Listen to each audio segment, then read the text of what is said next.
আসসালামু আলাইকুম। আপনারা যে যেখান থেকে আমার এই ভিডিওটি দেখছেন, একটু কষ্ট হলেও ভিডিওটি শেষ পর্যন্ত দেখার জন্য বিশেষভাবে অনুরোধ রইল। আজকে আমি আপনাদেরকে একটি মসজিদের দৃশ্য দেখাচ্ছি, যেই মসজিদটি দীর্ঘ বছর ধরে নির্মাণ করা হয়েছে।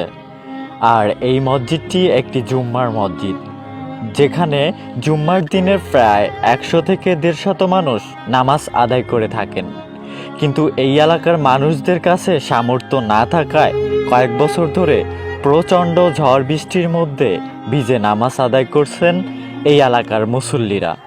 সেই মসজিদটি হল ভোলার লালমোহন উপজেলার কালমা ইউনিয়নের বালুচর ও চল্লক্ষী গ্রামের মধ্যখানে অবস্থিত ধনীবাড়ির দরজায় বাইতুল মামুর জামে মসজিদ।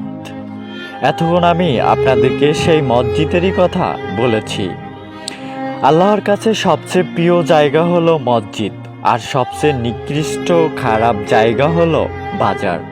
সহি মুসলিম হাদিস নং 1414। যে ব্যক্তি একটি মসজিদ নির্মাণ করবেন, আল্লাহ তার জন্য জান্নাতে একটি ঘর তৈরি করে দিবেন। তবে সে মসজিদ যেন ইমানদারদের মধ্যে বিভেদ সৃষ্টির উদ্দেশ্যে না হয়। হযরত মুহাম্মদ সাল্লাল্লাহু আলাইহি ওয়াসাল্লাম। তাই আপনাদের সকলের কাছে ওই এলাকার মুসল্লি ও আমার পক্ষ থেকে বিশেষ অনুরোধ, আপনারা যে যেখান থেকে পারেন আপনাদের সহযোগিতার হাত বাড়িয়ে এই মানুষদেরকে নামাজ পড়ার জন্য একটি স্থানের ব্যবস্থা করে দিন।